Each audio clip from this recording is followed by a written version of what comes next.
Good morning or good afternoon, wherever you are, and welcome to the Digital Empowerment Project, Module 2 on live streaming events, tours, and programs. This topic has become very important in this past year, so we're delighted to have you with us today. The Digital Empowerment Project is a nationwide initiative organized by the 6 U.S. regional museum associations dedicated to providing free, self-paced training resources focused on digital media and technology for small museums. This series of online webinars and toolkits is made possible by funding from the Institute of Museum and Library Services. My name is Dan Yeager, and I'm the Executive Director of the New England Museum Association. My pronouns are in the he series, and I'm a white male with gray hair pulled back and a close-cropped beard. Today I'm wearing round black-rimmed eyeglasses and a white collared shirt under a gray cardigan, and I'm sitting in front of a large bookcase in my home office. Before we get started, I'd like to acknowledge the places in which we gather. In this era of virtual meetings, when digital spaces may substitute our physical sense of place, it's important to reflect on the land we each occupy and honor the indigenous people who have called it home. I'm speaking to you from Swampscott, Massachusetts, the historical homelands of the Massachusetts peoples. Wherever we are, let us acknowledge all indigenous nations as living communities, their elders both past and present, as well as future generations. We, the Digital Empowerment Project team, recognize that our organizations and those of our members were founded within a colonizing society that perpetuated the exclusions and erasures of many native peoples throughout the United States and beyond. We ask you to reflect on the place where you reside and work, and to respect the diversity of cultures and experiences that form the richness of our world and our profession.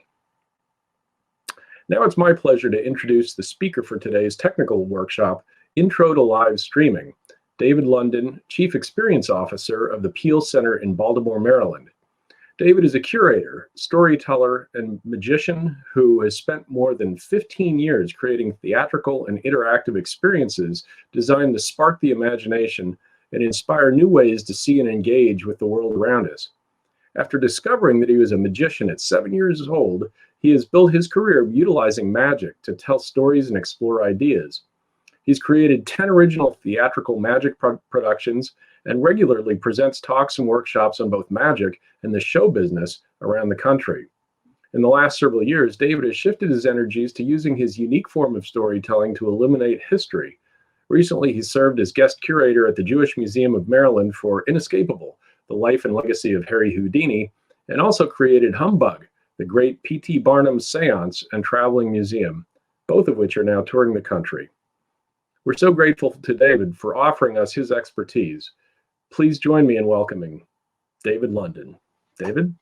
Thank you so much, Dan, and hi, everyone. Thank you so much for joining us here today, and thank you to everyone who's worked so hard to put together today's session. You may have heard two words that you might not expect to hear from somebody who's going to talk about museum practice, magic, and show business in my introduction, but a lot of what we're going to be talking about today is, in fact, based on our ability to create a beautiful production where nobody is aware of how it's getting done. And that's the magic part of it. And when it comes to show business, although maybe many of us in the museum industry don't like to think of what we do as entertainment or the show business, we are here talking about presenting virtual events. And as you will learn as the afternoon progresses, it really is just like presenting a show. It was also mentioned that I'm the Chief Experience Officer at the Peel. I come from the show business and land in the museum business. If you are not aware, the Peel is located in Baltimore, and it is the oldest purpose-built museum in the country, opened in 1814 by Rembrandt Peale. Today, the Peel is a center for Baltimore stories, and we also like to think of ourselves as a museum laboratory. And by that, I mean that we embrace the museum as a place to experiment and explore new ideas and try things and succeed and fail. And I'm going to be able to talk about some of those learnings that we've come to over the last year here today. Now, like many of you, when COVID hit, we were thrown for a loop. Everything we had been doing got turned upside down, and we very quickly had to enter into the virtual sphere. And so we had to do a lot of research, a lot of investigation, a lot of experimentation to arrive and get an understanding of various systems that could be used to continue our museum programming online. I like to think that although it may have all thrown us all for a loop in how we think about our programming, this is the last year has really been an amazing opportunity to get up to speed to probably where many of us should have been when it comes to presenting virtual events. And I think that once we make it out of the pandemic, we will never go back to having few or no virtual event offerings. I think we're going to enter into a whole new world of hybrid events, and we'll talk about that in a little bit. Once we started having to present virtual events, we set out with a list of goals of what we were trying to achieve. We wanted ease of use for the participants as well as the presenters. We wanted opportunities for high levels of engagement. We wanted a production that consistently maintained a high level of production values and production qualities. And one of the core drivers of everything that we do at the Peel is accessibility. And so we had a list of accessibility options that we wanted to be able to offer. I will tell you that even after just over a year of presenting virtual events and experimenting, although we've arrived at some really great solutions, we've also arrived at the understanding that there is no perfect solution. And so even though we are happy where we are, the experiment continues, and as new technologies and new capabilities continue to emerge, we will incorporate those and explore those as possibilities to even further enhance virtual event offerings. Here's how today is going to go. I'm going to start by talking about accessibility considerations for virtual events. I'm going to review some software options, particularly Zoom briefly, as well as StreamYard, which is the platform that's actually running this program here today. I'm going to touch upon hardware considerations, what a difference a small ring light can make in the lighting for your presentations, microphones, things like that. I will then share what may be the most important part of the whole workshop, which is tips and pointers, those little bits of information that I've gleaned over the last year that may save you a whole lot of time or shift the way that you think about this. As you probably already noticed, I have a tendency to talk rather fast. I have a lot to cover, and I plan to leave as much time as possible for questions. So I think that we should jump right into it. And if we can move to the blue presentation, we can begin. I mentioned earlier that we set out with a list of accessibility and user experience objectives. And the two platforms we'll be talking about today are Zoom and StreamYard, and then a hybrid model. For now, I just want you to avoid the dots on the right, and I just want to go down this list on the left. We were looking at closed captionings. We were looking at the ability to incorporate an ASL interpreter. We were looking for the ability to adjust presenter placement, which will become important when we talk about incorporating ASL interpretation into online events. We are looking at where people would access the information, what platform, was that the most accessible? Could people call in or view by phone? Now we can switch our eyes over to the dots on the screen. And the ultimate solution we ended up at was this hybrid model, which I'll get to in just a moment, but you'll see that it was able to accomplish many of our goals. That said, you'll also see that there are some goals that are not accomplished on any of the platforms that we've explored, further supporting my statement that there is no perfect solution. However, we have landed on what we think is the best solution for now. So we're going to quickly talk about Zoom. Many of us have experienced Zoom overload in the last year, but we all know how to use Zoom. I'm not going to go into how to set up a Zoom meeting or how to share your screen. There's many resources out there if you are not familiar with that. The one accessibility feature that Zoom offers that is not available in many other solutions is the ability for someone who wishes to access a live event by telephone. Zoom meetings come with a phone number you can call in with, and so this is a major advantage with Zoom. there are times when we do choose to use Zoom, although most of the time we do not for our live events. We did an event a few weeks ago, which was a story collecting event for our Lexington Market Public History Initiative. And we chose to use Zoom because we could have live video feedback, and it was a story collecting event. So people were able to share their story in real time. And that proved to be a really effective and good reason to utilize Zoom. We had another recent event where at the end of the event, I said, I wish we would have gone with our standard platform, the hybrid model that I'll be talking about in a bit. And so there, I feel like we may have made the wrong choice on the platform to use. And so with each event that you're doing, a really important consideration is what are your desired outcomes of the event. If you're just delivering information, you might choose one platform. If you are looking for direct audience feedback and interaction, you might choose another platform. And that's an important consideration as you choose which platform to use. I do want to talk about the accessibility features in Zoom.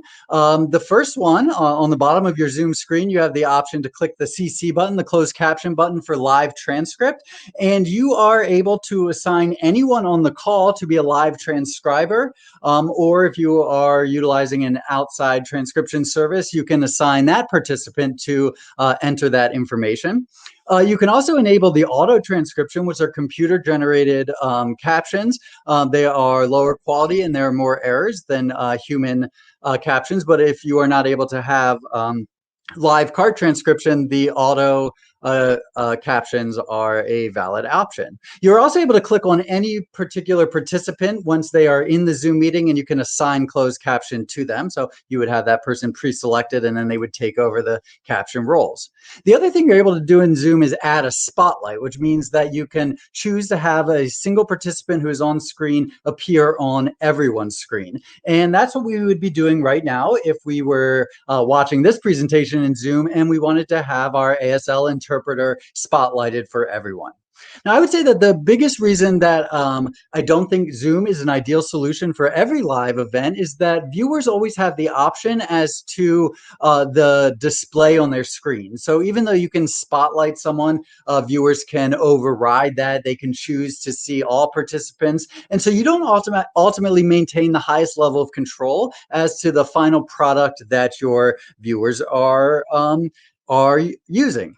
Now, you can have, I just pulled up here the example just so we could look at the upper right. This is what would happen if we were playing a video, which is the two folks on the left, and the ASL interpreter who was spotlighted in the upper right-hand corner. So you'll see that the display is not so dissimilar from the display that we are in today.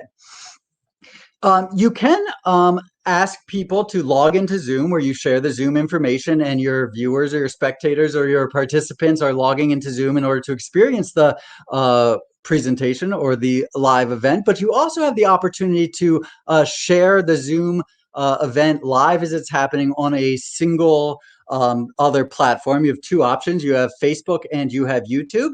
You can share it live on YouTube and embed that YouTube player on your website, which would create a similar look to and feel to the YouTube player that all of you are looking at now embedded on the Museum Learning Hub website. You can also go live on Facebook to a Facebook page or a Facebook event. This is a great thing to explore if you want to increase the reach of your event, or if you wanted to use Zoom simply to have your panelists or presenters in a private meeting and everyone else was participating by viewing on YouTube or on your website or on Facebook. There's a phrase that's popped up recently, or probably about 6 months ago, called Zoom fatigue. And for many of us, we know that Zoom fatigue is quite a real thing. We spend many hours a day as museum professionals in Zoom, in meetings, meeting face-to-face. And I like to think about, if we do have to use Zoom, or we do choose to use Zoom to present our live events, how can we move from Zoom intrigue to from Zoom fatigue to Zoom intrigue? There are times where you want to use Zoom, for example, if you want that feedback, or there are times where you might be presenting for a school group or a company and you're joining a pre-existing Zoom meeting. So there are times when Zoom will have to be used, and I just want to show you a few advanced things in Zoom that you can use. If you can switch to the red presentation, I want to show you a few things in Zoom that you can do to add a little bit of extra polish and show to your Zoom presentations. Can we switch to the red presentation, please? Thank you so much. This is a video here that we'll start playing in a moment. We are all quite familiar with Zoom backgrounds. We can place ourselves in interesting places, but what you might not be familiar with is that you can make a virtual background into a video. And I think this is especially important for museums and other historic sites because you can bring people into a physical space that has actual depth and dimension to it. I'm sharing here a few clips from a presentation that I made for the Jewish Museum of Maryland, where I am utilizing Zoom video backgrounds. And so here I'm telling the story of Harry Houdini. I've made a short animated video, and now I've placed myself onto the video background, which can create a more engaging and exciting way to present in Zoom. Once again, everything I'm showing you right now is fully within Zoom. I've created these animations. I've loaded them into the virtual backgrounds in the same place you would a fancy bookcase behind you or another site that you might find yourself in. And Zoom actually allows me to then have myself cut out in front of these video pieces. Here's one last clip showing Harry Houdini, the King of Cards. Also an interesting consideration if you have historic footage that you wish to be able to present over. In the third session in this module, we'll be talking about ways to create more engaging virtual tours, and we'll get a little bit more into these advanced features, but I won't be talking about Zoom too much, which is why I wanted to share it now. There's also a new Zoom feature that just came out within the last few weeks, which is quite interesting, which is you have the option now when you share your screen to click on advanced features, and you can actually choose to use a PowerPoint presentation as your background. And so here I am within Zoom, and this is the part of the slideshow that you're going to see today. And I'm able to simply click through the PowerPoint, and yet Zoom is cutting me out and placing me onto that background. So these are a few interesting sort of mid-level techniques that you can use if you do choose to use Zoom to present your live events to create things that are more engaging, that keep you on screen for a longer amount of time. I'm now going to talk about the hybrid solution, which is the solution that the Peel has landed on to present the majority of our live events. This is a clip of the live website on the Peel's website. And I will also mention that the platform that you are viewing right now for the Museum Learning Hub also mirrors the platform that we've put together for the Peel. And on both websites, what you will see is that we have the embedded YouTube player on the screen. We have the chat box to the right. On the Peel website, we use a chat program called CBox. The Museum Learning Hub website uses a chat box called Wise Chat, which is a WordPress plugin. By inviting viewers, instead of going onto Zoom to view a live event, by inviting them to our website, it gives us total control over what they are able to see and what we are able to ask from them. For example, as you see to the right in the right corner over here, there is our donate button. So that makes it easy for anyone who has join to watch a live program at any point during the program to click the donate button and support our endeavors. We have the chat box, a slightly different one than you see on Museum Learning Hub, and below that we have a link for people who wish to support our Buy a Brick campaign. And directly underneath that, just as you have here on the Museum Learning Hub, is a embedded stream text player, and I believe I have a close-up of that, but I invite you now to just investigate the stream text player that is on your website. It allows you to change font size. It has a lot of customization that is not available if you are using captions just within Zoom. So these are the four main components of the hybrid model that we've landed at. Once again, both on the for Peel events, but also for all of the events that you are watching right here on the Museum Learning Hub. I'm not going to talk too much about YouTube. I've mentioned the two chat functions, but we are going to spend a lot of time talking about StreamYard in just a moment. For those of you who did not navigate to the stream text reader, that's directly under the YouTube player on the Museum Learning Hub website. This is just a little screen capture of the options that you have if you are utilizing that accessibility feature. It allows the user to adjust the theme, change the background if they want a dark background and a lighter text, change the font size, and you also have the ability to pop out the reader. So it gives people a lot more options than they have just in Zoom. Also, because these captions are not directly embedded into the video, they can be downloaded later on, both as a full transcript, but also as a file that can be re-uploaded should you share your live presentation on YouTube at a later date, so that you can capture all of the captioning that has been collected during the live event.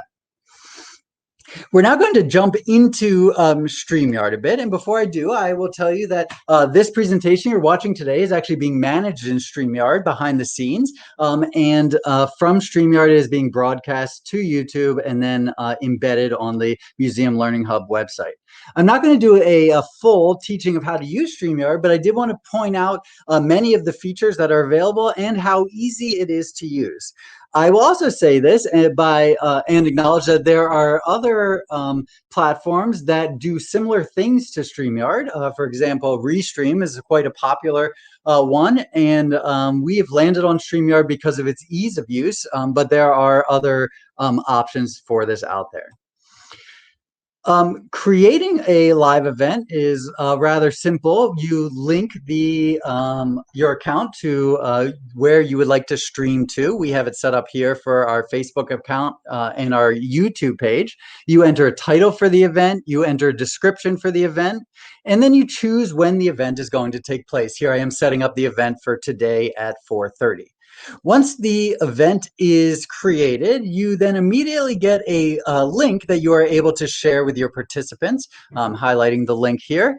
You are also, if you want to get further instructions, you can click on create an email, which will send them more detailed instructions onto the type of technology they need to have available. So far, we're just as easy as using Zoom.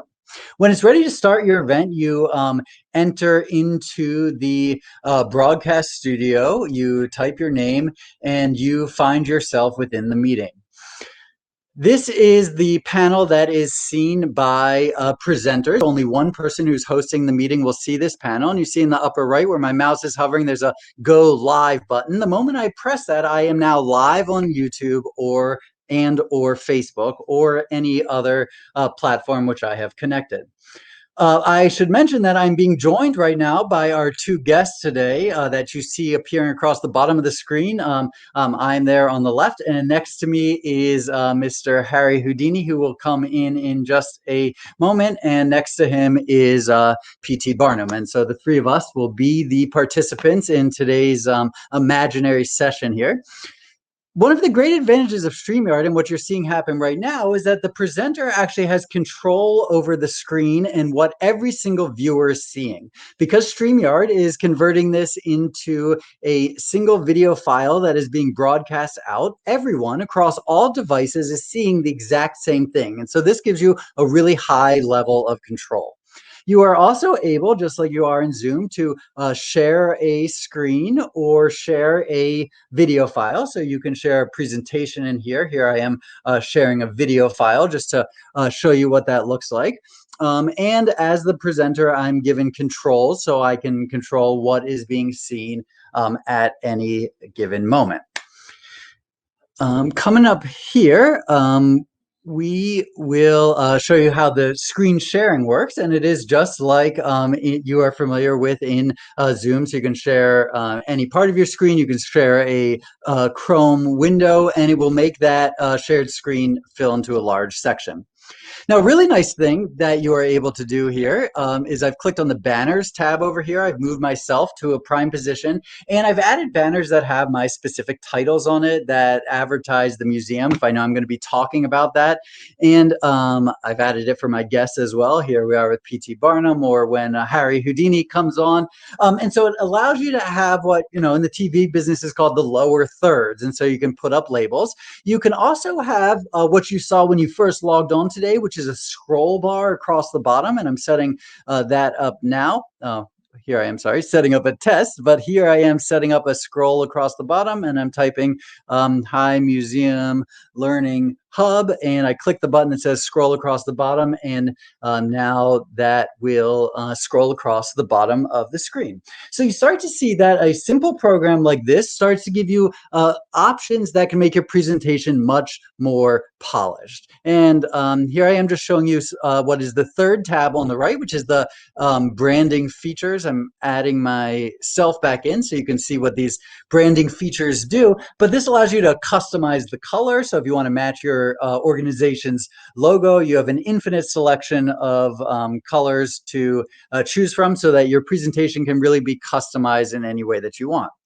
Another nice feature that you are about to see here are these overlays. So you'll notice in the bottom left-hand corner of your screen, it says Museum Learning Hub, and that's another branding option that you get by utilizing a program like this. I'm bringing here the Peel logo in and out to different places. Just showing you a few different arrangements for this. I like to think that in today's day and age, because we are so inundated with media and we have come to accept such low quality of media as the standard, that just adding in these little polishing touches can take what is a standard presentation and really make it rise above the rest. It adds a level of professionalism, it adds a level of cleanliness, and it adds a production value that I can tell you from our experience, many of our regular viewers of our programs comment on regularly. Here I am controlling the background. I've set it up to have the Peel Museum behind it. The background is similar to what you're looking at on the main screen right now, with the blue background behind the Museum Learning Hub page. Right now, I'm about to click on the record button. Depending on whether you've set your event to go live or you've set your event to be what is record only, you can choose to simply use StreamYard to record a conversation that'll be saved on your computer, and then it can be played back later. So it doesn't only have to be broadcast live. It can also be used to capture a content which can then be rebroadcast or used in other ways. Here I am just wrapping up this part, showing you the last bits of controls that you have from the back end here. And in a moment, I did want to show you what the experience is like for a speaker. Now, the biggest difference between StreamYard and Zoom is that traditionally in Zoom, all of your spectators, all of your participants, all the people who are watching your presentation will log into Zoom. In StreamYard, only the people who will be presenting, as well as your accessibility folks, will be joining you in Zoom. So when you invite a guest to Zoom or to StreamYard, StreamYard gives you a link. You simply send the link. And by the way, you're seeing this now from a viewer's perspective. They click on the link, they enter their name. Here I am, David London guest, so I can distinguish who I am. I click enter the studio. And this is all that your guests see. So they see what is live on the screen, and they see a private chat, and that is it. And so from a user perspective, from a presenter standpoint, it's actually even less cluttered than Zoom. Now, when we bring in our interpreters or our closed captioners, they are in StreamYard, but they are not in the stream. So they are in the meeting watching us, but they are not yet in the stream itself, meaning that only when the organizer wants to will they be seen or not seen. I did want to share a couple ideas that I thought were really interesting, which is this was an event that we did, I believe, in March in partnership with the Baltimore National Heritage Area. And what you see on the right of the screen, the four speakers, was actually a recording of a Zoom conversation that they had live. And then we partnered with the Baltimore National Heritage Area and the Baltimore Museum of Industry to represent that recorded content. And so we did a content share where they sent us the recording of their Zoom meeting, and then using StreamYard, we added the interpreter and rebroadcast it back out into the world. And so I just bring that up as opportunities for potential collaborations between small museums to consider, because and within your community, because our content itself does not need to be simply owned by us. If you can end the shared screen for now, that would be great. All right, I know that was a whole lot of information, so I just want us all to take a deep breath. We've gone over how you can utilize Zoom and a little bit about how StreamYard or a similar tool can be used to create high-level production qualities. I did want to just share a few other thoughts and tips that I've sort of gathered. One, I mentioned at the beginning that I come from the world of show business, and that it is good to think about these types of presentations as a show. And that is my number one tip. When creating any sort of virtual presentation, it is always best to think about it from beginning to end, to map it out, to write out your scripts, to rehearse with your guests, to practice internally, to really, once it becomes time to go live, to know that you have this comfortable. We rehearse and we practice in the show business so that when it comes time to perform, we don't have to think. And this is my number one tip to you. A few other things is it's great to have an emergency plan. We always say at the beginning of a presentation, should something catastrophic happen, check your email or check this website for further information. If we are sharing a pre-recorded broadcast, we upload that to YouTube so that if there is a catastrophic meltdown, that we have a backup plan. If you are broadcasting to YouTube, you can choose to have that automatically archived on YouTube, or you can upload presentations afterwards. And I think it's great for us all as we continue to generate more and more content to have an archive in a place online where that lives. And lastly, even though that was kind of in depth on the software side of things, there is a really easy way that you can do a live event if it is the right type of event that I'm not going to talk about too much here, and that is simply using Facebook Live. Although from Zoom or from StreamYard, you can broadcast to Facebook, you can also use Facebook Live in and of itself in order to present a live conversation. With Facebook, you only have the option for automatic captions. And of course, from an accessibility perspective, you would need somebody to have both access to the internet as well as a Facebook account. So that could be a barrier to some. But you can incorporate some of these elements even in a simple Facebook Live presentation. I do want to quickly talk about hardware for a moment, because hardware is required before even we can use any of our software. I will give you a couple examples here. I use a small ring light, which is about a $10 investment off of Amazon. And I'll show you what this looks like here. When I turn this ring light on, I see my light amplified about 30%. This is a $15 investment that can transform your virtual presentations. I also use a external microphone. These can be purchased also for around $15 or $20. I have built mine into this old Art Deco microphone, but that is simply for aesthetics. Inside is a USB microphone that cost me $15 that really transforms the way that your audio is captured. Whenever possible, it is always best that your computer be hardwired into the internet. So using an Ethernet cable directly plugged into your box. It is highly suggested before you enter into the live video broadcast realm that you know that you have the internet speed to support broadcasts. There are several websites online, speed tests, that you can go to check your internet speed.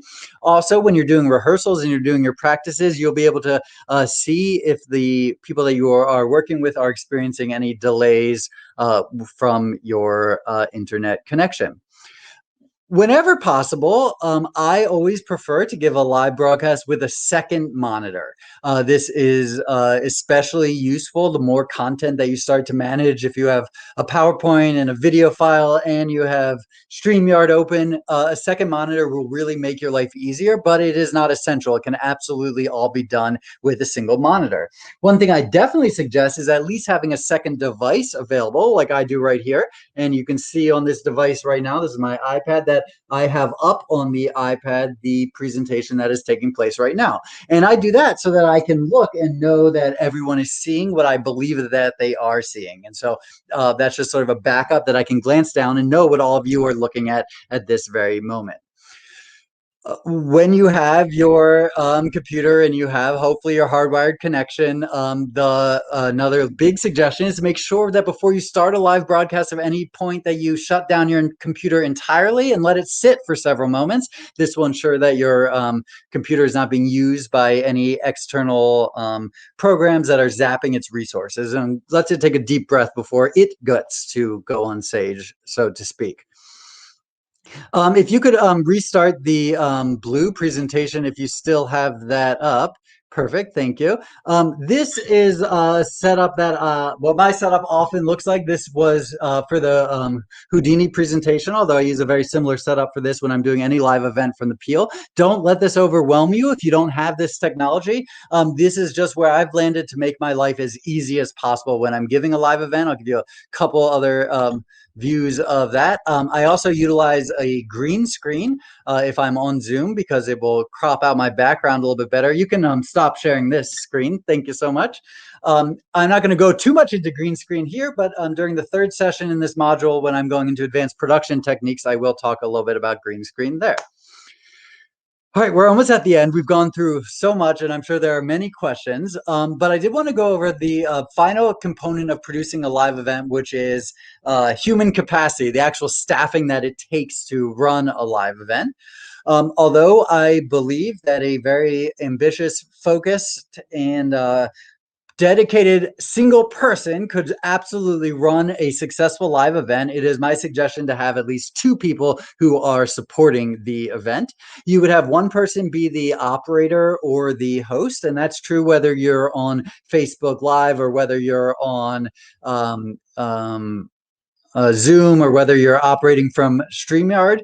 And then you have another person whose job it is to help people who are having difficulties. That would be your tech support person. So in Zoom, that person might be admitting people from the waiting room. We always state and put in the chat a email address that people can contact if they're having difficulty accessing the presentation or if they're having difficulty accessing our accessibility features. So we always have people on call. And if you are able to have two or more people helping with a live event, having a method of internal communication is really important. Presumably you are at remote locations, at least for now. For us, our team always sets up a group text message, and during the event we could say, oh, the captions dropped out for a second, or everything's looking great. And it's just a great way to stay connected even when everyone is at a remote location doing their own dedicated work. I'm almost at 2:40, and I wanted to leave 40 minutes for questions, and I'm sure there will be several, so I hope that you are putting those in the chat already. So I wanted to end on two things. Once again, returning to my introduction where I was introduced as coming from the world of magic and the world of show business. I know that there are many of us in the museum industry who don't like to think of what we do as entertainment. We may be presenting history talks or conversations about deep subjects or any number of things. And so I've decided with my years of study into the world of the show business and the world of entertainment, and now interacting with museums for many years, to just think about all of it: entertainment, museum programs, even live museum events, tours, virtual or otherwise, theatrical experiences, whatever it is, as leisure time activities.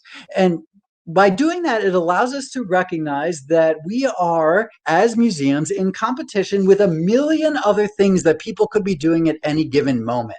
And so to take the opportunity to think strategically and intentionally about presenting programs that are not only engaging from a content perspective, but engaging and clean from a visual and aesthetic perspective with high level of production qualities can really make us stand out from the pack and make people who experience our programs want to return to more.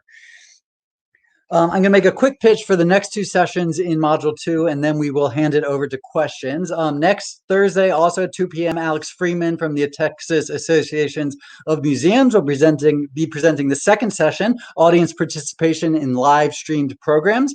And this session will really focus on adding audience interaction to your live stream toolkit. And as we've been working with Alex to develop these programs, I'm very excited to attend that myself and see what I might add to my own toolkit. The following Thursday, May 27th, I will return here and we will go even more in depth into live streaming events with multi-source content. And so that workshop will be a deep dive into streaming virtual tours and pulling content from many different places in real time to create a live and immersive virtual experience. We'll also be touching on hybrid events, what it means when we go back to both live and live streamed events. I'll be talking specifically about a software program called ManyCam, which is what I use to manage my assets. And we'll see what we can get done in 40 minutes. So hopefully by the end of these three sessions, you will be well on your way to thinking about live streaming and your virtual events in a completely different way. And I see Dan has joined us. So thank you, Dan. I hand it back over to you. Well, wow, David. Everybody out there in TV land, let's take a deep breath and press. All right. Well, so we do have a lot of questions. Thank you all for doing that and continue to put them into the chat as we move forward. One of the questions, I guess, fundamentally that a lot of us have is that we have no showbiz experience. We're not magicians. How do we actually access this? Is this something that we feel as though we, can do? Just on our own? What kind of checklist do we need to have? It seems a little bit like, that we're in a cockpit of an airplane on this production end, and you got to sort of figure things out. Is this fairly accessible, or does this really require a lot of tutorials and the like?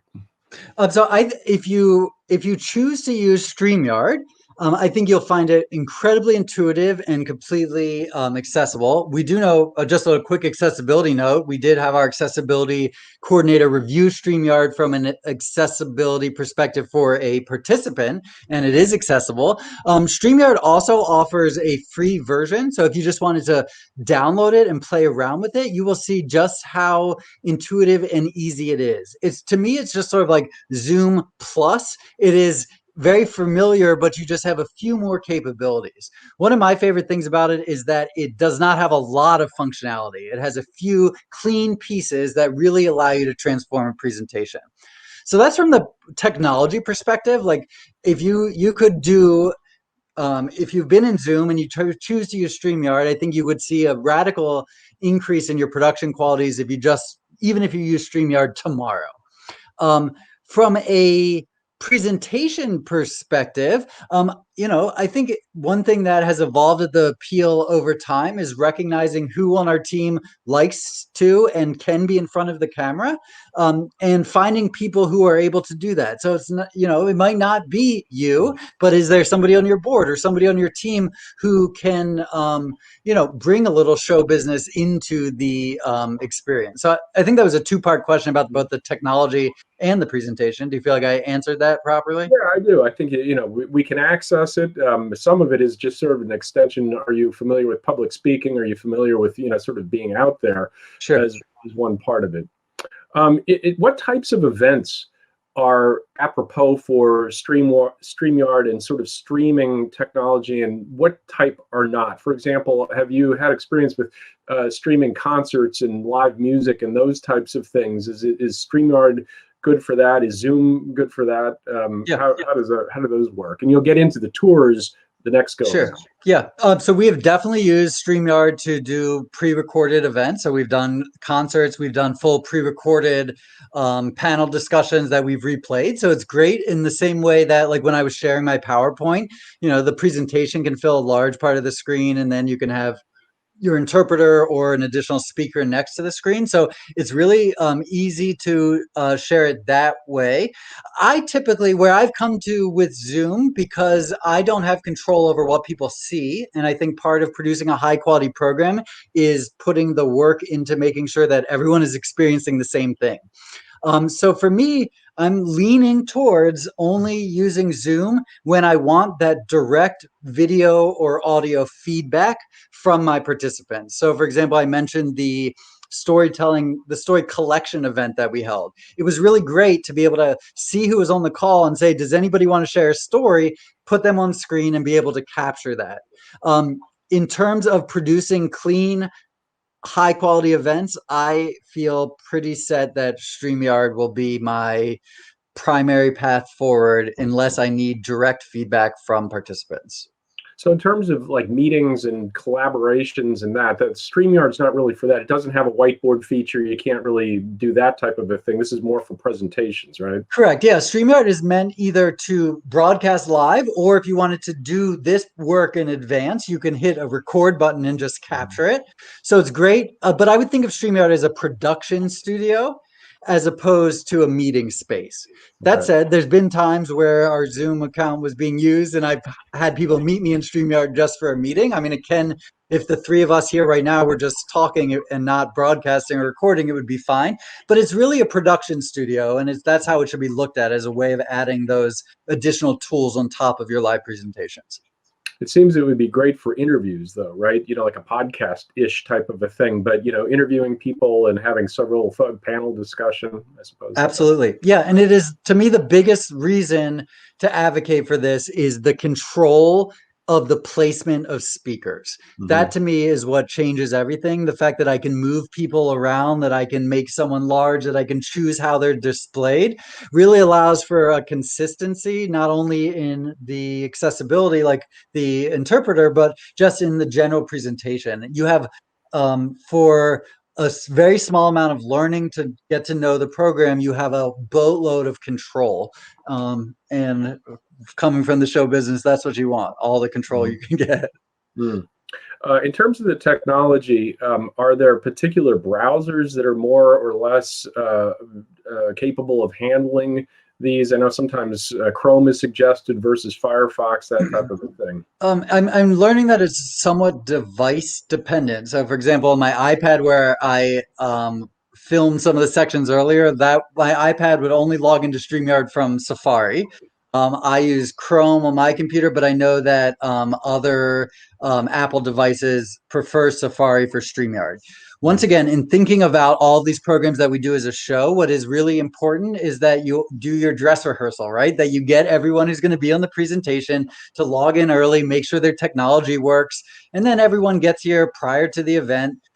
When I said that part of this is magic, what I meant by that is that for you all watching right now, like, you have no knowledge that we have met 3 times in the last week to get ready for this, that we were all here an hour ago just to make sure everything was running. That's the secret part, right? That's the behind the curtain part that really ensures for a successful event. And so, although I could, so the best thing to do is just make sure that everyone is integrated with their own computers and technology prior to the time you need them to be in real time. That relates to a question that we had in the chat. Does the live transcription services, does that mean you have to have a script and stick to it? Our transcriber right now is typing my words. And so, no, they do not even have a copy of a script. I only have an outline. If you have a script, for example, when you read your land acknowledgement, or when you read your housekeeping items, if that was a script, you could send that to the transcriber in advance, and their life would be a lot easier for that section. But in general, we have somebody working in real time. I will let you know that we also use hybrid captions, which means that the transcriber working with us at the Peel is relaying the gist of something as opposed to necessarily capturing every word, and that allows them to move a little bit faster. So there are several different options out there into what type of captions you are able to display. Now, you mentioned under the hybrid model that you use, which just to clarify, the hybrid is StreamYard is the engine, and the website is then the delivery vehicle, so to speak. And you mentioned that there are several plugins and the like. How does that work, and how complicated is that? And also, is there an additional cost for that? So there is outside of StreamYard, if you choose to go on a premium account, which you pay for, there's a free account. I don't believe that there's any, we use WordPress as our web platform, as does Museum Learning Hub, and I don't believe that there is any aspect of that that has an additional fee to it. You could consider broadcasting to your website. Remember when we were talking about Zoom, you can broadcast to YouTube. So you could equally embed a YouTube player from your Zoom broadcast onto your website. To me, the biggest advantage of directing people to your website is number one, we want people on our websites. We want them to be able to access the rest of our information. We want them to be able to donate. We want to be able to track their clicks, and we want to know how many visitors we have. So it's really advantageous to have it on your website, whether it's coming from StreamYard or Zoom or another streaming platform. Did that answer your question? Mhm. Yeah, yeah. And I suspect that the hybrid model allows you to do a little bit more branding, perhaps, than just doing it in StreamYard. For example, the Museum Learning Hub, where is it there, logo, Yeah. and whatever, or the sponsors, I guess, if you want to help brand sponsors Sure. and put sponsors in.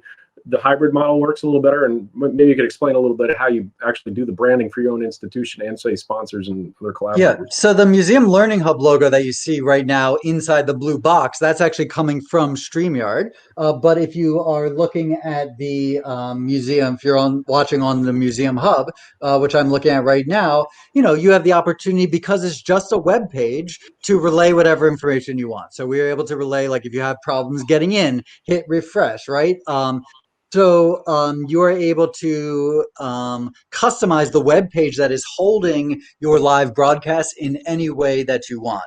We usually do branding depending on if we're partnering with someone. If we have a direct partner in a program, we'll have both of our logos up. Usually at the end of a program, I will put up logos, one graphic of logos with people's websites, just so that they can get to it, and that could just be a single graphic. So yeah, I mean, I think that being on your own website ultimately means you have total control, and then incorporating something like StreamYard gives you an even added level of control, where you are in control of every aspect of how people are experiencing your live production. And does that affect how you stream to other platforms, Facebook, YouTube, so on and so forth? Yeah, so if you are using StreamYard, or you're using Restream or another program that lets you go to multiple sources, then it would look the same on Facebook Live as it would on YouTube, and these resources let you go to multiple destinations at once. On Zoom, you can only go to one destination at once. So you can be on Zoom and on Facebook, or you can be on Zoom and on YouTube, but you can't be on Zoom, YouTube, and Facebook. So that's another advantage, is that you can go out to more destinations, but it would look exactly the same in real time on any of those places. So what are the pros and cons of having multiple platforms as opposed to just driving people to one particular site to watch the thing? For example, when I always feel like a concert, somebody might be on Facebook and go, "Oh, look, there's a concert going on right now. Maybe I'm going to listen to that." For me, I can advertise in advance and make the event a destination by, we always do a like an RSVP, even if the event is free on the website, because we want to know who's coming. We want to collect their email addresses. We want to be able to remind them that the event is happening. So having a broadcast on our own website, I think, is a great tool to have the viewer who has intended to be there watch. But Facebook is a great place to grab people who had no clue this was happening, right? And so Facebook, I think, is a great place for people to stumble onto something. Whereas if somebody wants to watch it, then they've known about it, they've pre-registered, it's on their calendar. And so that would be I think, a really big advantage to going to multiple places. Okay, and so everybody wants to monetize these events. Are you saying that if you want to monetize the event and like have tickets and so forth, Yeah. that means that you would just stream to one particular your website or your whatever platform? Mm-hmm. So on our website, we have two pages. We have a page that's called Watch, and we have a page that's called Live. And the live page is always publicly accessible. Anybody can go there at any time. And when there's a live broadcast, that's where you go to watch it.